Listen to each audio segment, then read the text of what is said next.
नमस्कार। स्वागत है आपका LNC एकेडमी ऑनलाइन पोर्टल में। जैसा कि इस पोर्टल के माध्यम से हम संस्कृत विषय की ऑनलाइन क्लासें शुरू कर चुके हैं। पिछली कक्षा में हमने संस्कृत वर्णमाला को जाना, समझा और पढ़ा। आज हम शुरू करने जा रहे हैं संज्ञा प्रकरण और उसके पश्चात सर्वनाम प्रकरण। इस वीडियो को देखने वाले सभी विद्यार्थी इस चीज से पूर्ण रूप से आश्वस्त हो जाए कि यह हमने बड़े ही सरल ढंग से इस वीडियो को बनाया है, ताकि कक्षा 6 का विद्यार्थी जो है वह भी इसको अच्छी तरह से जान सकते हैं और पढ़ सकते हैं, और कक्षा 10th का विद्यार्थी भी इसको पढ़ सकता है, इसको समझ सकता है। और बोर्ड कक्षाओं में यह वीडियो आपके लिए एक स्वर्णिम अवसर के रूप में जो है उपस्थित हो रहा है। तो जो भी कक्षा 10th में बोर्ड में विद्यार्थी हैं वो इस वीडियो का बहुत अधिक लाभ उठा सकते हैं, यही हम चाहते हैं। तो हमारा यह जो प्रकरण है आज का संज्ञा प्रकरण,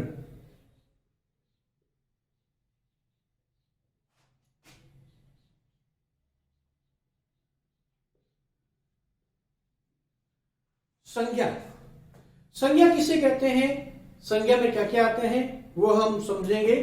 परिभाषा है संज्ञा की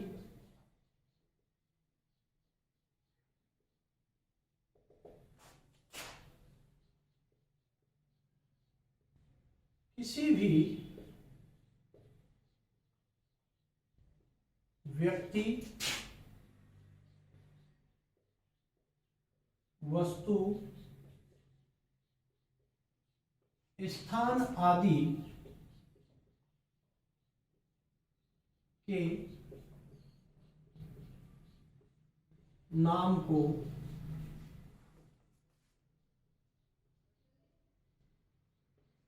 संज्ञा कहते हैं। ठीक है, किसी भी व्यक्ति, वस्तु, स्थान आदि के नाम को संज्ञा कहते हैं। जैसे रामः,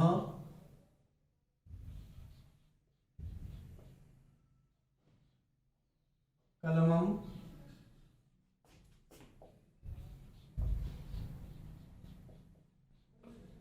बीकानेरम इत्यादि। राम एक व्यक्ति विशेष का नाम हो गया, कलमम एक वस्तु का नाम हो गया, और बीकानेरम एक स्थान का नाम हो गया। तो जो वस्तु, स्थान और व्यक्ति के नाम को संबोधित करता हो, प्रकट करता हो, वही संज्ञा कहलाती है। अब संज्ञा जो है उसमें एक बिंदु आता है लिंग।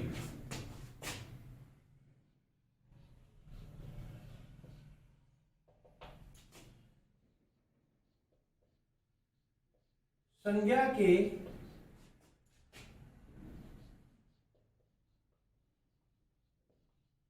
संस्कृत में निम्न लिंग होते हैं। पहला है हमारा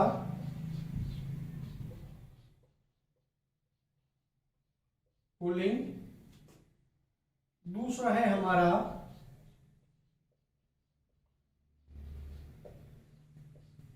स्त्रीलिंग, और तीसरा है हमारा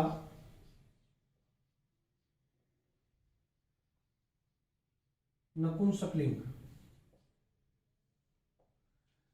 एक चीज मैं आपको यहां पर एक स्पष्ट कहना चाहता हूं कि लिंग हिंदी में भी होते हैं और इंग्लिश में भी होते हैं और संस्कृत में भी होते हैं, लेकिन संस्कृत व्याकरण के अंतर्गत लिंग और हिंदी व्याकरण के अंतर्गत लिंग में बहुत अंतर है। संस्कृत में 3 लिंग पाए जाते हैं, पुल्लिंग, स्त्रीलिंग और नपुंसकलिंग। लेकिन हम बात करें यदि हिंदी भाषा में, तो हिंदी भाषा में केवल 2 ही लिंग पाए जाते हैं, पुल्लिंग और स्त्रीलिंग। वहां हिंदी में नपुंसकलिंग का कोई स्थान नहीं होता। तो प्रिय विद्यार्थी अच्छी तरह से जान ले कि संस्कृत में यदि आपको कोई लिंग पूछे तो संस्कृत में लिंग 3 होते हैं। पहला है पुल्लिंग, दूसरा है स्त्रीलिंग और तीसरा है आपके नपुंसकलिंग। ठीक है, अब हम इन तीनों का जो है वह यदि उदाहरण करें तो 1 नंबर जैसे हमारे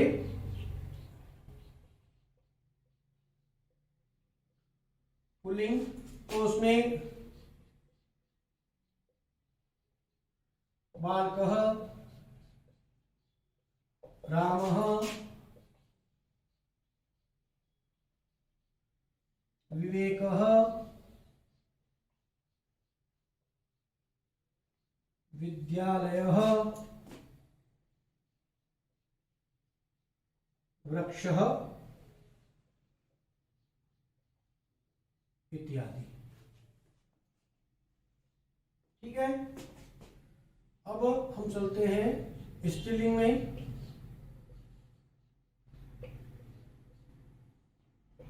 स्त्रीलिंग में रमा, लता, छात्रा,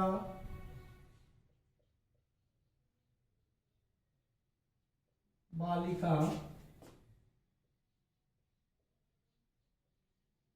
इत्यादि।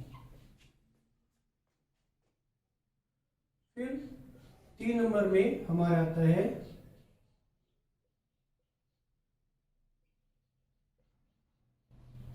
नपुंसकलिंग। नपुंसकलिंग में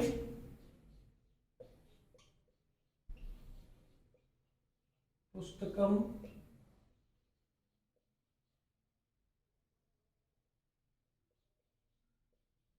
कलमम,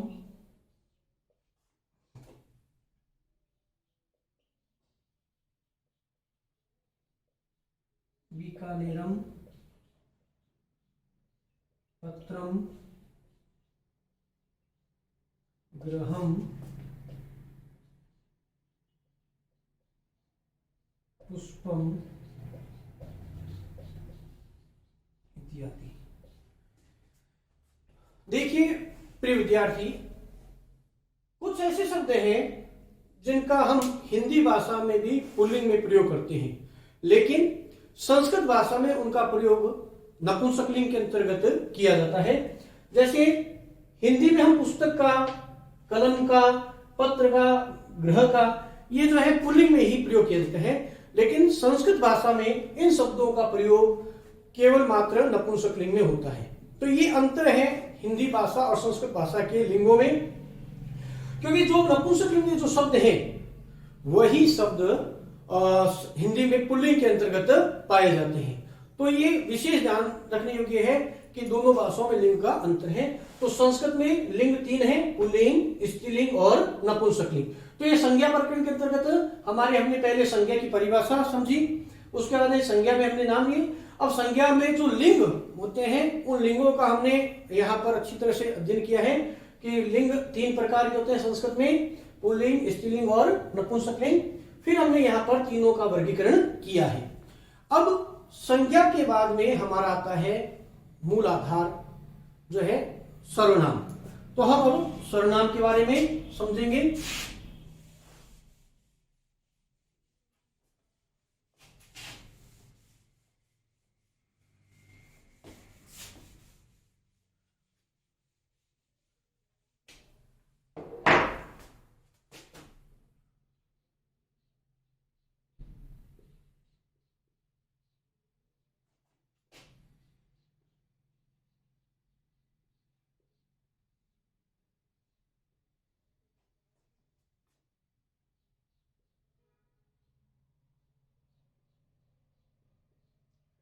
सर्वनाम की परिभाषा है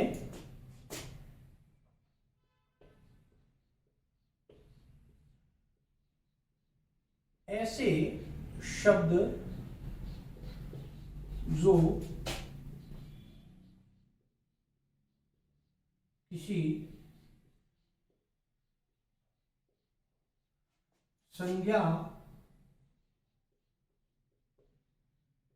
शब्द के स्थान पर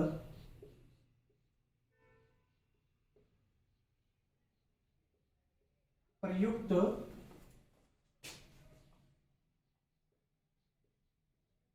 किए जाते हो वे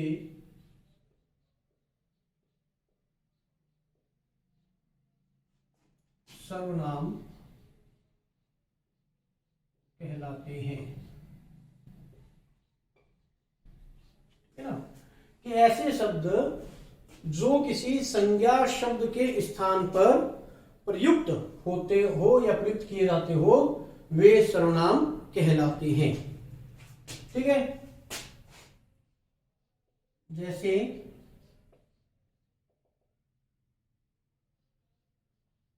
तत् यानी कि जिसे हम कहते हैं वह, इदम यानी कि यह,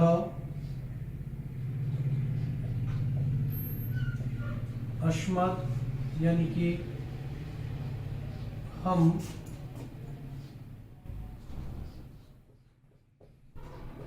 युष्मत् यानी कि तुम।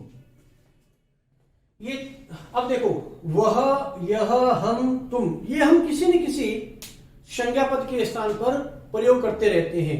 ठीक है ना, जैसे राम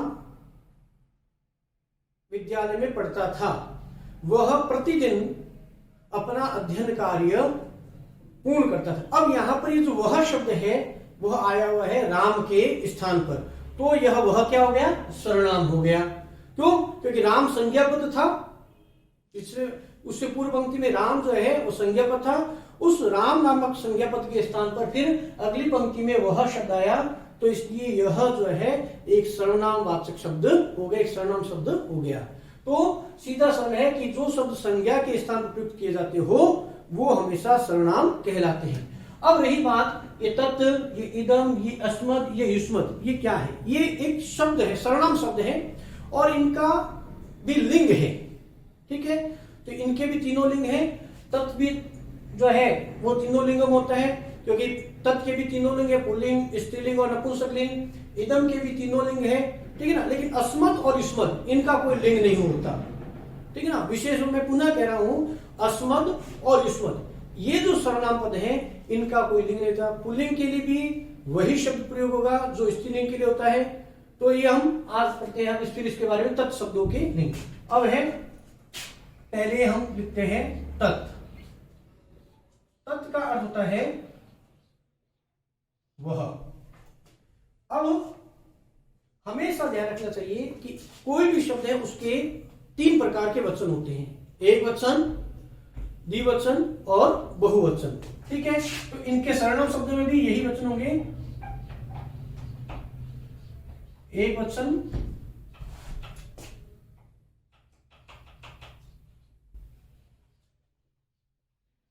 द्विवचन,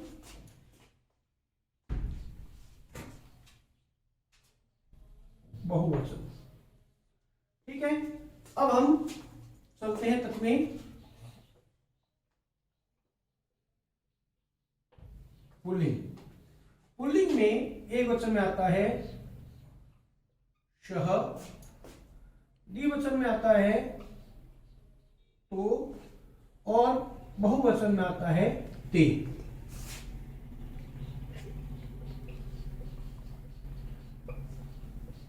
स्त्रीलिंग में आता है सा, ते, तहा, और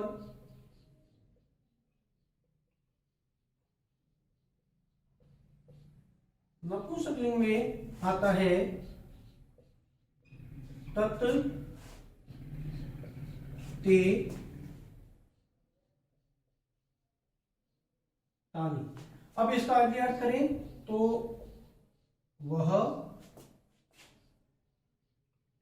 वे, दोनों, वे, सब। अब स का अर्थ भी वह होगा, तो सा का अर्थ भी वह ही है और तत् का अर्थ भी वह है। ठीक है। तो का अर्थ वे दोनों है, तो ते का अर्थ भी वे दोनों, और यहां भी क्योंकि स्त्रीलिंग और नपुंसकलिंग इनके द्विवचन समान है, ध्यान रखना। यहां एक विशेष जो बात मैं समझाने जा रहा हूं, सभी विद्यार्थी अच्छी तरह समझे, क्योंकि बहुत ही महत्वपूर्ण जानकारी मैं दे रहा हूं, और इसमें प्राय विद्यार्थी जो है गलती कर लेते हैं। देखिए मेरे विद्यार्थियों, ये बहुवचन, पुल्लिंग का बहुवचन है, उसमें भी ते है, और स्त्रीलिंग और नपुंसकलिंग के भी द्विवचन में ते है। शब्द समान है, लेकिन इन दोनों का अर्थ भिन्न भिन्न है। यहां जो पुल्लिंग में जो ते है उसका अर्थ है वे सब, लेकिन स्त्रीलिंग और नपुंसकलिंग में जो ते है उनका अर्थ है वे दोनों, ठीक है ना। अब ता का अर्थ भी वे सब और तानी का अर्थ भी वे सब, ठीक है। मैं उदाहरण के माध्यम से आपको समझा रहा हूं।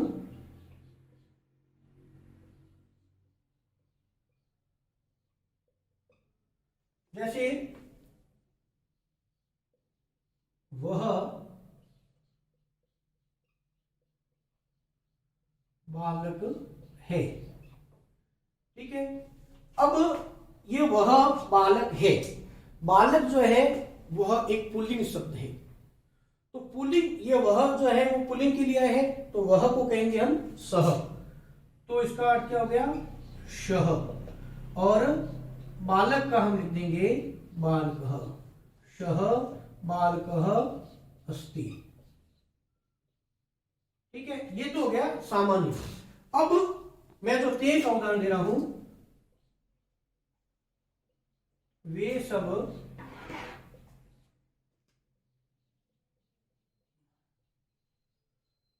बालक हैं, तो यहां अब ये बालक पुल्लिंग है और ये वे सब भी पुल्लिंग का है, तो यहां इसका अर्थ क्या हो जाएगा ते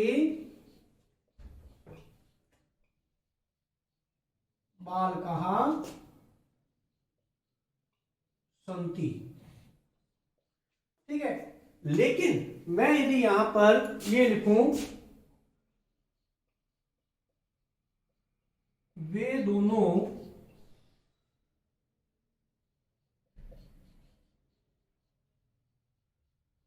बालिकाएं हैं, तो इसका क्या हो जाएगा।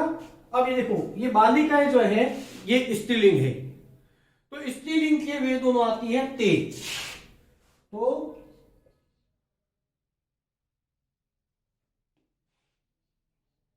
ते